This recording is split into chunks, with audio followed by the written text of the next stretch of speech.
கும்பராசி நேயர்களுக்காக பிரபஞ்சம் இந்த டேரட் கார்டு மூலமா நமக்கு என்ன சொல்ல வராங்கன்னு பார்ப்போம். இப்போ நம்ம சரிங்களா, இப்போ கார்டு எடுப்போம். நம்ம கார்டு எடுத்து உங்ககிட்ட தான் காட்டுறேன் நான். இதுக்கப்புறம் தான் நம்ம பார்க்க போகிறோம் எந்த டைரக்ஷனில் என்னோட வாழ்க்கையை கொண்டு போகிறது. எனக்கு 10 விஷயம் தெரியுங்க. அந்த 10 விஷயத்தில் எதை பயன்படுத்தினால் என்னோட வாழ்க்கை அடுத்த நிலைக்கு கார்டு மூலமா கும்பராசி நேயர்களுக்கு சொல்ல வர்றது, உங்களோட இறைவன், உங்கள் குலதெய்வம், உங்கள் முன்னோர்கள், இந்த பிரபஞ்சம், ஏதோ ஒரு விஷயம், ஒரு சக்தி மூலமாக கும்பராசி நேயர்களே உங்களுக்குள்ள இருக்கிற மனக்குழப்பத்தை நீங்கள் வெளியில் சரி பண்ணுறதுக்கு நீங்கள் பண்ண வேண்டிய ஒரு விஷயம்.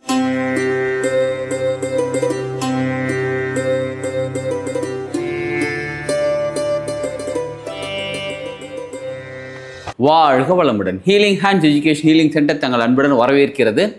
இப்போ நம்ம டேரட் கார்டு ரீடிங் பற்றி பார்த்துக்கிட்டு இருக்கிறோம். ஒரு ராசியாக பார்த்துக்கிட்டு இருக்கிறோம். இதில் பலருக்கு ஒரு சில கேள்விகள் என்ன பண்ணால், எனக்கு எந்த ராசின்னு தெரியலையே, நான் பிறந்த நேரம் தெரியலையே, எனக்கும் டேரட் கார்டு மூலமா பலன் சொல்ல முடியுமான்னு கேட்டிருக்காங்க.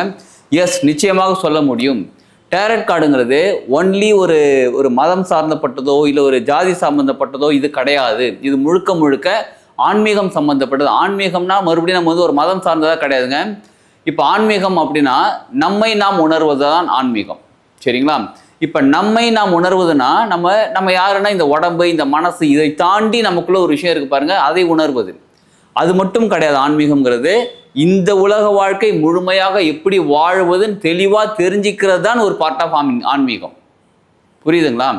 அப்போ இந்த உலக வாழ்க்கை நம்ம முழுமையாக வாழணும்னா ஒன்று, ஏற்கனவே நடந்த விஷயங்கள்லேருந்து பல விஷயங்கள் நம்ம கற்றுக்கிட்ட விஷயங்களை எடுத்து நம்ம அடுத்தது நம்ம என்ன செய்ய போகிறோம்னு செய்யணும். ஒன்று. ரெண்டாவது, இப்போ என்ன செய்கிறோன்னு தெளிவாக தெரிஞ்சு அதை செய்யணும். 2. மூணாவது, ஃப்யூச்சருக்கு எது தேவையோ அதை இப்போ செய்யணும். புரியுதுங்களா? இப்போ ஒரு சிலருக்கு என்னென்னா, ஜாதகம் இருக்கிறதுனால அவங்க வாழ்க்கை ஏற்கனவே எப்படி இருந்துச்சு, இப்போ எப்படி இருக்குது, இனிமேல் எப்படி இருக்குன்னு ஒரு சிலருக்கு தெரிஞ்சிருக்கலாம். இப்போ ஜாதகம் தெரியாதவங்க என்ன பண்ணுறதுன்னு கேட்டிருக்காங்க. ஜாதகம் தெரியாதவங்களுக்கும் டேரட் கார்டு மூலமா ரீட் பண்ணி உங்களோட ஃபியூச்சர், ப்ரெசென்ட் எப்படி இருக்குது, பாஸ்ட் எப்படி இருந்திருக்கலாம், உங்களுடைய பாஸ்ட் இப்படி இருந்திருக்கலாம், இப்போ உங்களுடைய எதிர்பார்ப்பு இப்படி இருக்குது, இதை நீங்கள் செய்தால் உங்கள் ஃபியூச்சர் இப்படி மாறும்னு நம்ம டேரட் கார்டு அந்த ஏஞ்சல்ஸ்லாம் கூப்பிட்டு அவங்ககிட்ட கேட்டே நம்மளால் சொல்ல முடியும். சரிங்களா? நம்ம ஏற்கனவே பார்த்துக்கிட்டு இருக்கிறது ஒரு ராசிக்கும் டேரட் கார்டு மூலியமாக என்ன பலன் சொல்கிறாங்க, பிரபஞ்சம், இயற்கை என்ன சொல்கிறாங்கன்னு நம்ம பார்த்துக்கிட்டே வந்துட்டு இருக்கிறோம். வாங்க அடுத்ததாக நம்ம பார்க்க போகிறது கும்பராசி நேயர்களுக்காக பிரபஞ்சம் இந்த டேரட் கார்டு மூலமா நமக்கு என்ன சொல்ல வராங்கன்னு பார்ப்போம். இப்போ நம்ம சரிங்களா, இப்போ கார்டு எடுப்போம். நம்ம கார்டு எடுத்து உங்ககிட்ட தான் காட்டுறேன் நான். இதுக்கப்புறம் தான் நம்ம பார்க்க போகிறோம் பேஜ் ஆஃப் வாண்ட்ஸ். சூப்பருங்க. இந்த பேஜ் ஆஃப் வாண்ட்ஸ் அப்படின்னாலே இதில் நல்ல இந்த கார்டோட அர்த்தம் பாருங்கள். ஒருத்தர் நின்றுக்கிட்டு இருக்கார், ஒரு கையில் தடியோடு நின்றுட்டு இருக்கார். சரி, அடுத்தது பின்னாடி பாலைவனம், வழி தெரியாமல் மூச்சிட்டு இருக்கார். இப்போ கும்பராசி நேயர்களுக்கு இந்த பிரபஞ்சம் இந்த டேரட் கார்டு மூலமா சொல்ல வர்றது என்ன அப்படின்னா, இதுவரையிலும் உங்களுக்குள்ள நிறைய திறமை இருக்குது, அது உங்களுக்கும் தெரியும். எப்படி வெளிக்காட்டுறது நீங்கள் வெளிக்காட்டிக்கிட்டு இருக்கீங்க. ஆனால் எந்த பக்கம் நம்ம போகிறது நமக்கு திசை தெரியலை. எந்த டைரக்ஷனில் என்னோட வாழ்க்கையை கொண்டு போகிறது. எனக்கு 10 விஷயம் தெரியுங்க. அந்த 10 விஷயத்தில் எதை பயன்படுத்தினால் என்னோட வாழ்க்கை அடுத்த நிலைக்கு உயரும் அப்படின்னு எனக்கு தெரியலை. இந்த தடி அப்படின்னாலே நமக்கு ஊன்றுகோல். இப்போ நம்ம ஒரு மலை ஏறோம்னு வச்சுக்கோங்களேன். மலை ஏறதுக்கு நமக்கு ஒரு குச்சி வச்சு அதை ஊன்றி எழுந்துட்டு நடக்கும்போது நமக்கு ஒரு பலம் கிடைக்கும். நம்ம உடம்புக்கு ஒரு ஊன்றுகோல்னாலே ஒரு சப்போர்ட் அப்படின்னு வச்சுக்கோங்களேன். சரிங்களா? இப்போ இந்த பிரபஞ்சம் உங்களுக்கு சப்போர்ட் பண்ண போகிறாங்கன்னு அர்த்தம். இந்த டேரட் கார்டு மூலமா கும்பராசி நேயர்களுக்கு சொல்ல வர்றது, உங்களோட இறைவன், உங்கள் குலதெய்வம், உங்கள் முன்னோர்கள், இந்த பிரபஞ்சம், ஏதோ ஒரு விஷயம், ஒரு சக்தி உங்களுக்கு நீங்கள் சப்போர்ட்டாக கூட நிற்க போகிறாங்கன்னு அர்த்தம். ஏற்கனவே நீங்கள் நிறைய திறமைகள் இருக்குது, உங்களுக்கு வழிகாட்டுதலாக ஒரு சப்போர்ட் உங்ககிட்ட உங்களுக்கு இன்ஃபார்ம் பண்ணுவாங்க. அப்பா நீ இதை பண்ணு, உன்னோட வாழ்க்கையை முன்னேறும். உனக்கு 15 விஷயம் தெரியும், 10 விஷயம் தெரியும், அதில் உனக்கு ஸ்பெஷலான விஷயம் இதுதான், இதை செலக்ட் பண்ணி இந்த ஃபீல்டுக்குள்ளே போ அப்படின்னு உங்களுக்கு இனிமேல் சொல்கிறதுக்கான ஒரு வாய்ப்பு இது. நீங்கள் ஒரு 10 பிஸ்னஸ் கூட பண்ணியிருக்கலாம், 5 பிஸ்னஸ் பண்ணியிருக்கலாம், இங்கே ஒரு இன்வெஸ்ட் பண்ணியிருக்கலாம், அங்கே ஒரு இன்வெஸ்ட் பண்ணியிருக்கலாம். இதில் எதை நான் செலக்ட் பண்ணுறது, இதில் எந்த இன்வெஸ்ட்மெண்ட்டை நான் அதிகப்படுத்தினா எனக்கு வாழ்க்கை முன்னேறும், அந்த சூழ்நிலையில் இருக்கும்போது உங்களுக்கு யாரோ கைட் பண்ணுவாங்க, கைடு உங்களுக்கு கிடைப்பாங்க, சப்போர்ட் கிடைப்பாங்க. நீங்கள் ரொம்ப நாளாக மேபி தேடிட்டு இருக்கலாம், ஆன்மீக குருமார்கள் யாராவது தேடிட்டு இருக்கலாம். உங்கள் ஆன்மீக குருமார்கள் கூட உங்களுக்கு கிடைக்கலாம். ஏதோ ஒன்றுங்க, நீங்கள் எந்த ஃபீல்டில் இருக்கீங்களோ அந்த ஃபீல்டுக்கு தேவையான ஒருத்தர் உங்களுக்கு கைட் பண்ண ஆரம்பிச்சிருவாங்க. ஏன்னா பிரபஞ்சம் உங்களுக்கு இதை தான் சொல்ல வராங்க இந்த டேரட் கார்டு மூலியமாக. அதனால் உங்களுக்கு யாராவது கைட் பண்ணுறாங்க அப்படின்னா சந்தோஷமாக மனசார ஏற்றுக்கோங்க, எனக்கு ரொம்ப நல்லதுங்கன்னு ஏற்றுக்கோங்க. அதுக்குன்னு எல்லாரும் சொல்கிற அட்வைஸையும் நீங்கள் எடுத்துக்கணும்னு அவசியம் கிடையாது. நிறைய பேர் நிறைய அட்வைஸ் சொல்லுவாங்க. உங்கள் மனசுக்கு தெரியும், அதாவது உங்கள் உள் உணர்வுக்கு தெரியும்.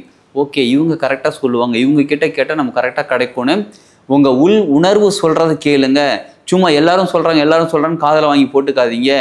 உங்களுக்குள்ளே இருக்கக்கூடிய உள் உணர்வு உங்ககிட்ட பேச ஆரம்பிக்கும். அதை கவனிங்க. அது எப்படி கவனிக்கிறதுன்னு கேட்குறீங்களா? அமைதியாக உட்காருங்க. ஒரு மெடிடேஷன், தியானம், எதையுமே கவனிக்காதீங்க. மூச்சு காற்றை மட்டும், உள்ளே போகிற மூச்சு காற்று, வெளியே வர மூச்சு காற்றை மட்டும் கவனிங்க. இவர் இதை சொன்னார், இவங்க இதை சொன்னாங்க, இவங்க இதை சொன்னாங்க அப்படின்னு ஒருத்தரும் 4 பேர் 4 அட்வைஸ் பண்ணியிருப்பாங்களா? அதை அப்படியே யோசிச்சுட்டு இருக்கும்போது டக்குன்னு ஒரே ஒரு விஷயம் மட்டும் நம்ம கிளிக் ஆகும்.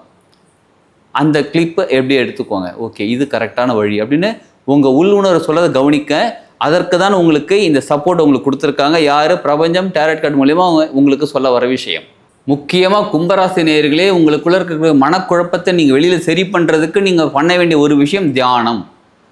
இதுவரையிலும் தியானம்லாம் எனக்கு என்னென்னு தெரியாதுங்க, இதெல்லாம் அந்த மாதிரிலாம் கேள்விப்பட்டது கூட கிடையாது அப்படின்னு இருந்தாலும், இல்லை எனக்கு ஏற்கனவே தியானம்லாம் நிறைய கற்றுக்கிட்டு தாங்க இருக்கேன், தினமும் தியானம் பண்ணிக்கிட்டு தாங்க இருக்கேன் அப்படின்னு சொன்னாலும், காலையில் ஏந்திரிச்சு விடியறதுக்கு முன்னாடி, சூரிய உதயத்துக்கு முன்னாடி அந்த பிரம்ம முகூர்த்தத்தில் ஏந்திரிச்சு உட்காந்து என்ன தெரியுமா பண்ணுங்க? கண்ணை மூடிக்கிட்டு உள்மூச்சு வெளிமூச்சை மட்டும் கவனிங்க. வேறு எதுவுமே பண்ண வேண்டாம். எனக்கு அந்த தியானம் தெரியுங்க, எனக்கு இந்த தியானம் எப்படிப்பட்ட, நான் ஹையர் பொசிஷன், ஹையர் லெவல் தியானம் கற்றுக்கிட்டு இருக்கேன். இருக்கட்டும், எந்த ஒரு தாட் ப்ராசஸும் வைக்காமல் அமைதியாக கண்ணை மூடி உட்காந்து ஒரு 10 நிமிஷம் உள்மூச்சு வெளிமூச்சை மட்டும் கவனிங்க. இதை கவனிக்க கவனிக்க கவனிக்க என்னாகும் அப்படின்னா, ஒரு சின்ன டிப்ஸ் வேணால் சொல்லிட்டா, 25 உள்மூச்சு 25 வெளிமூச்சை கவனிங்க. ஒரு உள்மூச்சு போகுது, ஒரு வெளிமூச்சு வருது, 1. ஒரு உள்மூச்சு, அதுவும் நீங்களாம் டீப்பாலாம் எடுக்கக்கூடாது, இயற்கையாக என்ன மூச்சு நடக்குதோ அதை மட்டும் கவனிங்க. ஒரு உள்மூச்சு ஒரு வெளிமூச்சு 1, இன்னொரு உள்மூச்சு இன்னொரு வெளிமூச்சு 2. இந்த மாதிரி கவனிச்சுக்கிட்டே வாங்க. இதை கவனிக்க கவனிக்க என்ன ஆகும்னு கேட்குறீங்களா? உங்களுடைய உள் உணர்வு உங்ககிட்ட பேச ஆரம்பிக்கிறது உங்களுக்கு கேட்க ஆரம்பிக்கும். ஏற்கனவே நம்ம உள் உணர்வு நம்மக்கிட்ட பேசிக்கிட்டு தான் இருக்காங்க, நம்ம பயங்கர பிஸியாக இருக்கிறதுனால கேட்க மாட்டேங்குது. இது செய்ய செய்ய உள் உணர்வு பேச ஆரம்பிக்கும். அப்போ எந்த ஆப்பர்ச்சுனிட்டி, யார் சொல்கிற அட்வைஸை நீங்கள் செய்யலாம் எடுத்துக்கலான்னு உங்களுக்குள்ளே தோண ஆரம்பிக்கும். அதை எடுத்துக்கோங்க. இன்னொரு விஷயம் மட்டும் சொல்லிடுறாங்க, இந்த தியானம் பண்ணுறதுக்கு ஆரம்பிக்கிறதுக்கு முன்னாடி ஒரு ஆஃபர்மேஷன் சொல்லிட்டு உட்காருங்க. என்னுடைய உள் உணர்வு எனக்கு சரியான வழியை காட்டி கொண்டிருக்கிறார்கள் அப்படின்னு ஆஃபர்மேஷனை ஒரு 27 தடவை சொல்லிவிடுங்க. சரிங்களா? சொல்லிவிட்டு கண்ணை மூடி உட்காந்து உள்மூச்சு வெளிமூச்சு மட்டும் கவனிங்க. உங்கள் உள் உணர்வு உங்ககிட்ட பேசுகிறது தெளிவாக கவனித்து என்ன பண்ணால் உங்கள் வாழ்க்கையில் அடுத்த வாய்ப்பு கிடைச்சிருக்கோ, எந்த வாய்ப்பை பயன்படுத்தி நான் வாழ்க்கையில் முன்னேற முடியுமோ அந்த வாய்ப்பை நீங்கள் சூப்பராக பயன்படுத்துவீங்க. உங்கள் வாழ்க்கையில் செம்மையாக முன்னேற ஆரம்பிச்சிருவீங்க. டேரட் கார்டு பிரபஞ்சம் உங்களுக்காக சப்போர்ட் பண்ணுறது ரெடியாக இருக்காங்க. இதை பயன்படுத்தி கொள்ளுங்கள். வாழ்க்கையில் முன்னேறுவோம். வாழ்க வளமுடன்.